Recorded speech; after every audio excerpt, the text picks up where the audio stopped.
konten gue itu sering banget bergelut sama investasi dan trading. Jadi orang tuh ngerasa kalau oh gue harus jadi trader gitu. Padahal enggak.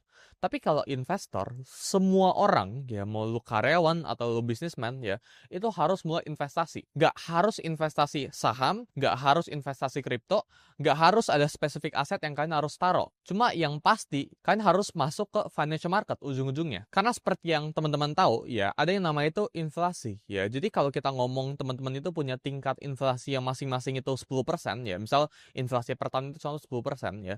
Dalam kurang lebih 5 tahun ya, duit teman-teman itu udah berkurang jadi setengah, purchasing power ya kita ngomong. Jadi kalau misal teman-teman hari ini bisa makan 2 Indomie gitu ya, dalam 5 tahun ke depan ya dengan duit yang sama, ini 2 Indomie ini udah cuma bisa jadi 1 Indomie ya. Jadi kenapa teman-teman itu harus paham dengan sistem yang bakal gue sharing ke teman-teman? Karena ini sangat penting. Sisihkan uang ya dari gaji kalian itu bukan opsi, itu kewajiban. Setiap orang ya yang menerima gaji atau yang siapapun yang menerima duit itu wajib buat disisihkan, itu bukan opsi. Sama kayak misal kalian gosok gigi gitu ya, gosok gigi itu kan bukan opsi ya. Setiap pagi gue bangun ya gue gosok gigi, itu kewajiban gitu.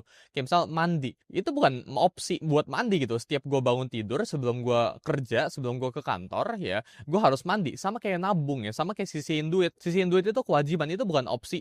Kayaknya gue duitnya udah makin sedikit belakang ini, jadi waktunya buat gue sisihin duit, waktunya buat gue nabung gitu, waktunya buat gue investasi. Itu bukan opsi, itu kewajiban. Kalian itu harus belajar buat semuanya itu jadi automated atau effortless kita ngomong ya. Jadi kalian nggak perlu mengeluarkan effort atau tidak merasa keluar effort ketika melakukan hal itu ya.